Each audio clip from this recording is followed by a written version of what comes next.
आए शक्तिशाली तूफान के बाद लाशों की बाढ़ सी आ गई। युद्ध से हताहत लीबिया में तूफान के कारण तटीय शहर डरना के पास 2 बांध टूटने से 5000 से ज्यादा लोगों की मौत हो गई और करीब 10,000 लोग लापता हैं।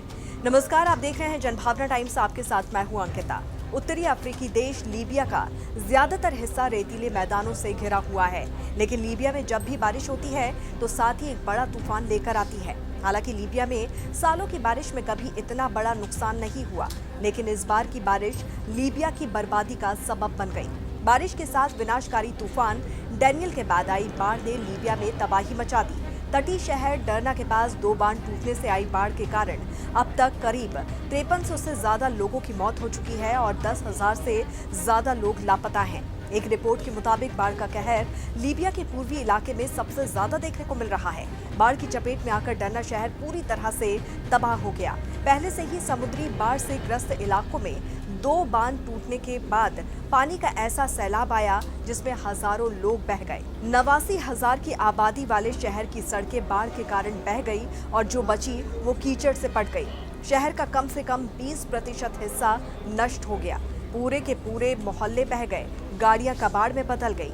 यहाँ इतनी भयानक तबाही पहले कभी किसी ने नहीं देखी थी। तो वहीं रेस्क्यू अभियान में कई दिक्कतें आ रही हैं। आपदा आने के 36 घंटे बाद भी राहत और बचाव का कार्य जारी है। हर तरफ लाशें ही लाशें हैं। कई जगहों पर सामूहिक कब्रिस्तान बनाए जा रहे हैं। मरने वालों का आंकड़ा लगातार बढ़ रहा है। लीबिया के एक सरकारी अधिकारी ने बताया कि यहाँ पर कम से कम 10,000 लोग लापता हैं। लीबिया की स्थिति मोरक्को से भी ज्यादा बदतर है। चारों ओर कीचड़ और कचरा फैला पड़ा है। यहाँ तक कि शहर की नदी भी लापता है। राजनीतिक और प्रशासनिक रूप से कमजोर देश लीबिया की हालत ऐसी है कि इस देश में विरोधी सरकारें राज कर रही हैं, एक पूर्वी तट की तरफ से तो दूसरी पश्चिम की ओर से।